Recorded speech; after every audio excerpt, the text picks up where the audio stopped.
Rahayu, saudara-saudara sejiwa Tosanaji Nusantara, jumpa lagi dengan saya Joko Supriyadi dari JS Collection Krisari Channel Jakarta. Marilah kita awali segala kegiatan kita dalam berdoa. Duh Gusti, semoga senantiasa Kau berikan segala yang terindah dan terbaik untuk kami semua. Amin. Kita berada pada tayangan 160. Temanya adalah tilar tangguh dan hubungannya dengan pemahaman eksoteri dan isoteri. Sekaligus kita akan review 3 pusaka nomor 7858, 7859, dan 7865. Namun sebelumnya izinkan saya untuk minta maaf. Saya berjanji untuk minimal 2 minggu sampai maksimal 3 minggu saya akan coba membuat suatu tayangan. Namun per hari ini kita buat tayangan ini sudah 3 minggu plus 1 hari, sehingga meleset 1 hari. Mohon maaf saudara-saudara sejiwa Tosanaji seluruhnya. Tidak ada semacam sesuatu alasan yang utama kecuali begitu derasnya aliran pusaka yang masuk ke JS Collection. Dan perlu Anda ketahui, semuanya tidak ready untuk tinggal kita foto masukkan ke website. Ada yang mesti harus dicuci, ada dicuci ulang, ganti sandangan biar lebih pas, sehingga untuk pemrosesan satu pusaka itu membutuhkan waktu, sehingga tidak ada suatu kesibukan yang lain kecuali karena derasnya aliran masuk pusaka ke JS Collection yang hingga kini nggak terasa. Sebentar lagi 200 bilah lagi kita akan masuk ke nomor 8000. Baik, kita langsung masuk ke tayangan. Tilar tangguh hubungannya dengan pemahaman eksoteri dan isoteri. Tilar itu bahasa Indonesianya meninggal. Bahasa Jawanya yang paling bawah dikatakan mati. Namun bahasa Jawa itu punya sesuatu tingkatan yang lebih tinggi dari mati, yaitu sedo.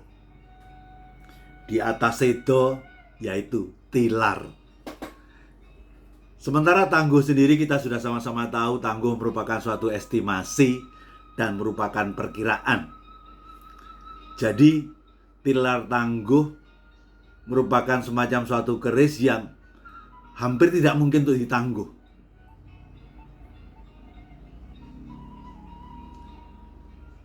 Lah menurut saya, kok ada istilah tilar tangguh? Apakah begitu gelap sekali sampai menangguh saja kita nggak bisa? Apakah benar-benar tidak ada clue atau petunjuk sama sekali, baik itu gaya, ricikan, dan materialnya? Bagi saya terasa aneh. Karena kalau kita tahu bahwa yang namanya tangguh itu estimasi atau perkiraan, apakah benar ada suatu pusaka sepuh yang tidak bisa diperkirakan? Padahal konsekuensi perkiraan itu salah, tidak apa-apa. Kalau saya tidak pas untuk menganggap ada tilar tangguh, karena tangguh itu adalah suatu perkiraan itu sendiri. Namun Anda paham pandangan saya. Berbeda itu indah. Tidak ada masalah saudara-saudara. Yang penting paling tidak Anda tahu ada sekelompok orang punya pemahaman yang disebut dengan tilar tangguh itu. Tilar tangguh ini dari kacamata saya adalah lebih banyak buat orang-orang yang memandang keris dari benda seni atau kita sebut katakanlah eksoteri. Dia sangat rigid sekali dalam melihat keris. Ketika gerenengnya sudah ada rubahan dikit, dia sudah tidak menganggap itu suatu tangguh yang valid. Ada sesuatu yang keropos sedikit, rasanya dia benar-benar melihat dari benda seni. Tidak ada masalah. Yang penting kita ini konsekuen dengan cara pandang kita masing-masing. Nah, bagi orang-orang esoteri tidak ada masalah. Karena orang esoteri itu mendasarkan keris dari aspek tajek atau filosofinya dan rasa. Mari kita coba sedikit analogikan. Keris brojol itu ada di mana-mana. Mau dari Bali, Nusa Tenggara, mau dari Blambangan, Madura, dari Singosari, mau dari Kediri, Jenggolo, mau ke barat ke Pasundan, Cirebon, Pajajaran, Solo, Jogja yang di tengah. Semua brojol ada, bahkan ada brojol yang di luar Jawa yang banyak disebut sebagai yang kita sebut dengan keris-keris vokal. Pertanyaannya adalah, brojol manakah yang terbaik? Saya pernah mengulas ketika kita memahami keris adalah sebuah doa. Isi keris adalah sebuah doa. Sama seperti kita mau ke seorang kiai untuk mendapatkan semacam sesuatu tuntunan spiritual. Kiai mana yang doanya yang lebih manjur? Apakah mereka yang di rumah mewah Pondok Indah atau kan di pedesaan? Sebenarnya tidak ada sesuatu kata yang mengatakan yang di pedesaan lebih hebat atau di Pondok Indah yang lebih hebat. Karena bagi saya doa yang terbaik adalah ketika yang mendoakan itu dalam kondisi pasrah dan ikhlas. Analogi dari cerita ini juga sama kalau kita keris. Katakanlah keris itu empu yang paling terkenal yaitu Supo Mandragi. Apakah Anda yakin bahwa semua keris babaran Supo Mandragi itu punya suatu greget wingit yang semuanya levelnya luar biasa semua? Menurut saya tidak. Empu Supo Mandragi pun juga manusia, terkadang secara ego pun juga timbul. Sehingga dalam mabar sering kadang-kadang aspek pasrah dan ikhlas itu juga lepas. Sehingga bagi orang esoteri akan menangkap keris itu secara greget kurang karena secara rasa kita melihat kurang mantap. Begitulah kira-kira. Jadi bagi saya sebenarnya semua tergantung dari pemahaman rasa kita. Kalau Anda memandang keris secara esoteri, Anda tentunya percaya bahwa keris itu adalah berjodohan. Jadi, mana yang paling sreg di hati, pas begitu, itu menandakan bahwa keris itu ada hubungan chemistry dengan kita. Sehingga, keris yang merupakan benda personal, itulah yang paling pas menjadi jodoh kita. Jadi tidak ada semacam suatu perkataan yang harus orang Madura, brojolnya Madura.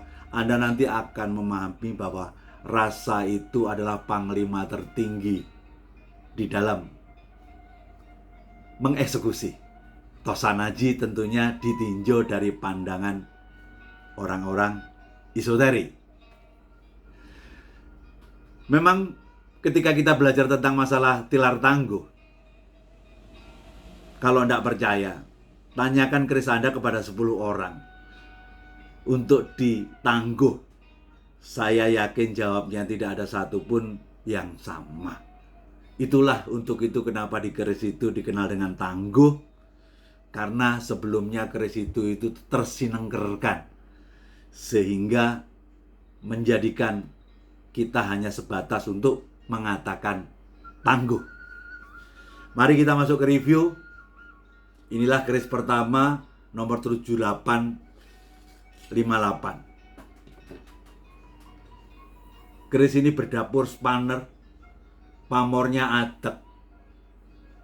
Karena adek cukup rapat, saya sebut adek sapu, tapi ada garis-garis yang melumah. ini pamor tumpuk.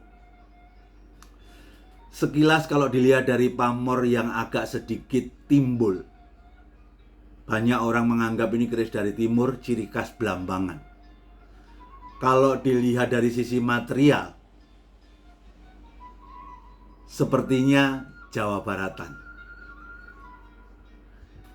Ada seseorang yang saya tanya, itulah akhirnya kenapa tayangan ini saya buat.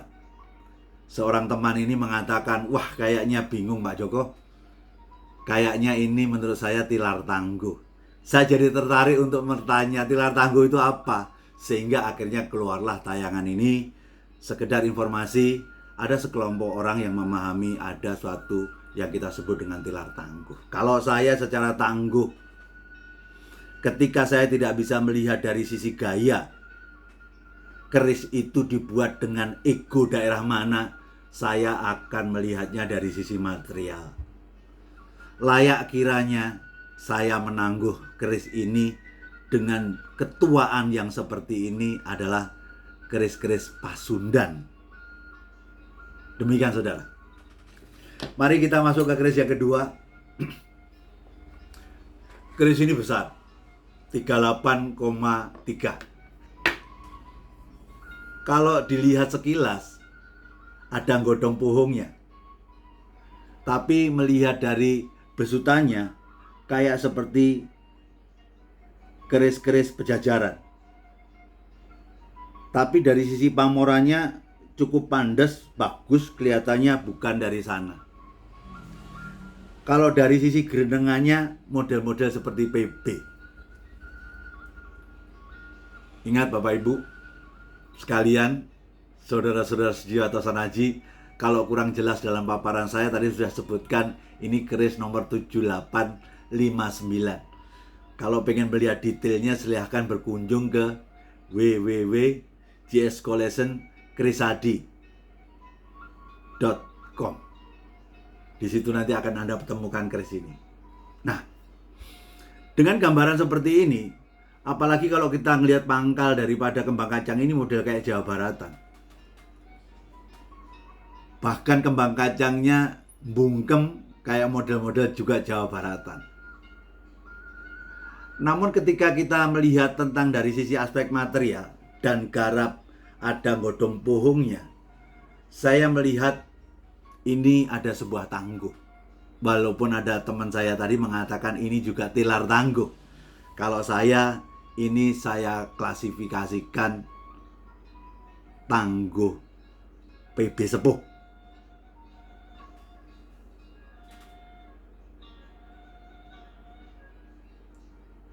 Karena memang ini unik kerisnya. Kalau misalnya tapi jalan double. Dan dia punya sogoan itu kecil tapi panjang hingga segini. Biarlah saya menangguh PB sepuh. Terlepas dari dua keris tilar tangguh yang menjadikan semacam satu bukti ada orang menganggap keris tilar tangguh.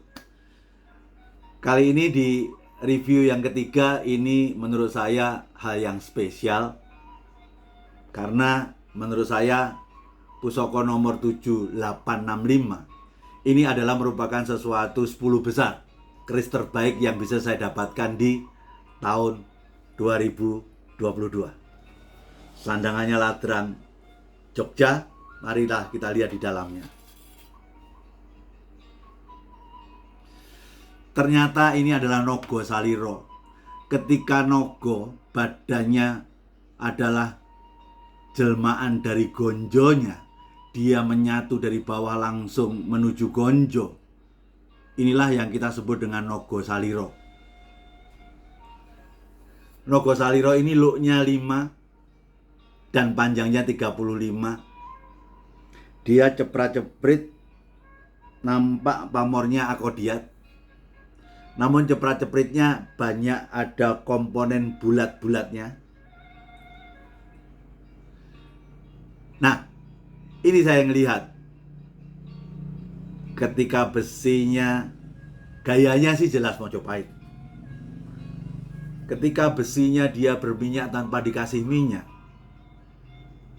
itulah saya punya penaguhan tersendiri adalah keris Mojopahit Sedayu.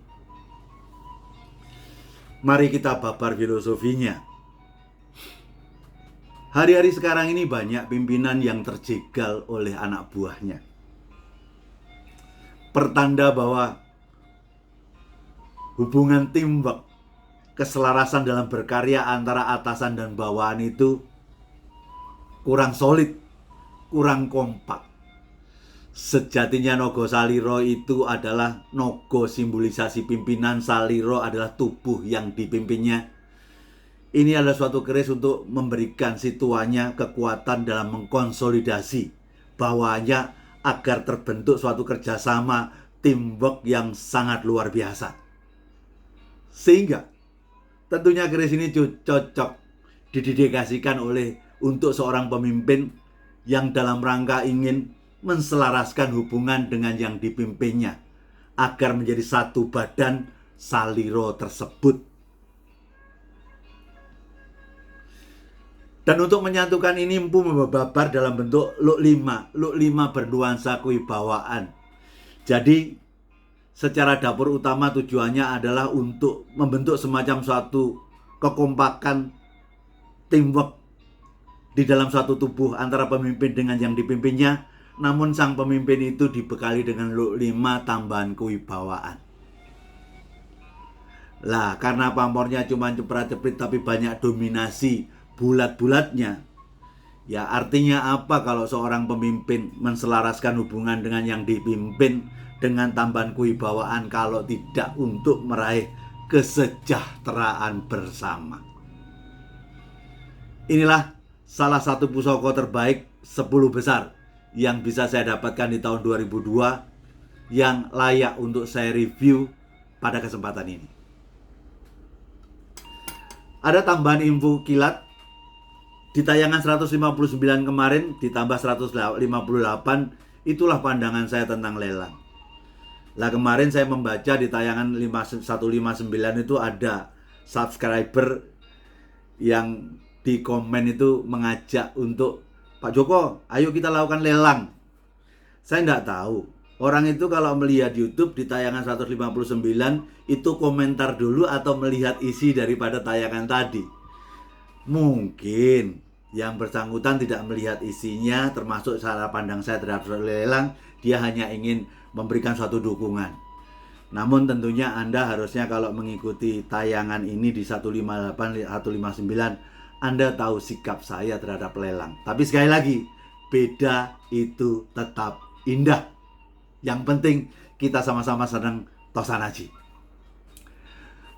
Informasi terakhir adalah sebentar lagi akan hadir acara besar pameran dan bursa Tosanaji di Jakarta yang sudah lama vakum, akhirnya hadir dengan tema Peace and Humanity yang akan digelar di Bentara Budaya Jakarta dari tanggal 22 sampai 27 November, kira-kira 22 hari lagi. Hadirilah, ramaikanlah, dan GS Collection juga akan berpartisipasi di acara tersebut. Baik saudara-saudaraku yang terkasih, demikianlah sajian saya di tayangan 160 ini. Semoga bermanfaat buat kita semuanya. Harapan saya senantiasa jayalah budaya Tosanaji Nusantara. Pastikan budaya ini menjadi tuan rumah di negeri sendiri. Kalau bukan kita, siapa lagi? Kalau tidak sekarang, kapan lagi? Keterbatasan kehidupan kita di muka bumi ini sebagai dharma. Kita telah terlahir di Nusantara, di mana bumi yang dipijak langit yang kita junjung. Mari kita angkat langit Nusantara, tempat kita berpijak, saudara. Dari titik mana? Terserah. Saya mampu saya dari budaya Tosanaji. Terima kasih. Rahayu, Rahayu, Rahayu Sagung Dumadi Nuwun.